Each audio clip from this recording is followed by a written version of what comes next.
ผู้ข่ามาแต่เมียงหมันเมียงคำพองแดนโดปุนเมียงมั่งคั่งสมบูรณ์อดีตการก่อนที่บ่มีแล้วที่ทุกตนได้ยินข่าวว่าคนทั้งที่มีการปลูกยันไหมเกิดมีความเยี่ยมใสมาคำพูดในลูกเต้ามาเสายังพักเอนความจำเป็นหามาให้มีแนวใดบ่ให้เกินขาดจะประหลาดลากเล่ามาคุ้นคำมาคุ้นให้มันมีพุ่นตัวโอ้พญามาสร้างลาแท้ถ้าที่มาคุ้นคำขอโทษน้ำหน่อยแท้เบาเสียงแห้งอย่าได้คิดเจียดแค้นขอน้ำเจ้าผู้เกี่ยวจอนไปขอวันทำล้วนในขบวนได้อย่างมาแด่หรือเป็นว่าเที่ยวเล่นหาแนวได้หาโกมีพญาเอ้ยมีหลายอันแนวมาต้อนพาลูกหลานหาบจนกิ้วถึงพร้อมแบกหาบอยู่ขนมาพร้อมคู่สุอันมีบ่น้อกุบเกิงผ่าจองเมืองดวงดาวเอาว่าออกมาไว้ได้อย่างมาแท้เล่มาเหมือนถือกองแห่ลูกท้องมองลูกกับกว่ามี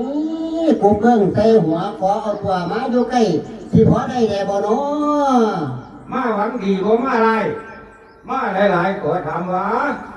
มีหญิงไส้ไฟขาเอามาพร้อมแด่บ่น้อ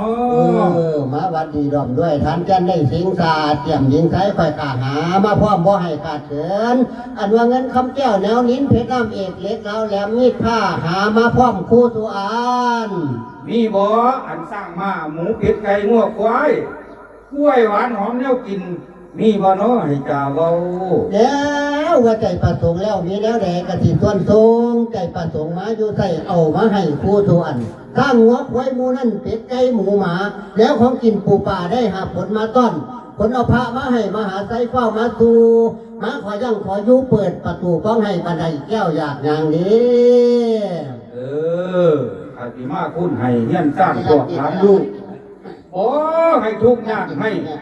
ขอเชิญได้ขึ้นสู่เฮือนแถลงป้าไปได้แล้วป้ากำลังติดกันเชิญขันว่าท่านกสิขมาบันไดเพิ่นละก่อนเด้อสาธุเด้อเจ้าผู้บันไดแก้วลูกหลานขอทองเสียวถึงอย่าให้มีกำเย็นบาดหาดินทุนเจ้าอย่าไม่หญิงสายอื่นมาถูไล่เอาตีนไก่อย่าให้มีบาปให้น้ำเสียนยาทั้งจีนเจ้าผู้รู้ผู้หน้าผู้ตาบ่มีพอแม่ทั้งสองเป็นผู้เลี้ยงสู่เจ้ากะไงมาอย่าไม่เด็กลงน้อยเจ้ามาคาราดเมือนได้ให้ลงพัดพังเจ้าขึ้นละพองลงเด้อย่ายหัวแต่ข้างขาหันในเบื้องเขาอย่าไม่ตรวจมาเข่าของยันให้เจ้าอะไรให้เจ้าห้องยัดเอื้อนเจ้าของบ้านให้ตื่นมาอย่าไม่โผล่ขาเข่าของยันเขินขาดให้เจ้าเรียนละต้นของเข่ามาใส่ยันให้ได้เด้อเดี๋ยวเด้อหยับคันหนึ่งให้เงินมือแลนมาห้องหยับคันสองให้เงินแสนแลนมาเข่าเหยียบขันสามไม่สร้างมาเต้าแลนเข่ามาโฮมเด้อเหยียบขันสีตาสาแลนมาซอยเหยียบขันหาเจ็บกล้วยไข่เงี้ยนี่ว่าให้มีเหยียบขันหกให้ได้เป็นเศรษฐีมีเงินโกดเหยียบขันเจ็ดได้พ้นโทษพันธนาเหยียบขันแปดให้ได้เป็นพนาหัวหน้าหมูเด้อเหยียบขันเก้าเงินลังเข่าเมื่อละ100,000 200,000เหยียบขัน10ของกำเนิดได้เขาอันนี้ได้เหยียบขัน11คนที่ให้เกิดเป็นดีให้มั่งมีเงินล้านออกจากบ้านจะได้มีศัตรูมีผู้ช่วยสู้คนหามีโชคลาภยังร้องมีเอาของเก่งอังให้เจ้าได้ดังเป็นเศรษฐีเบิดทุกผู้ทุกคนเอ้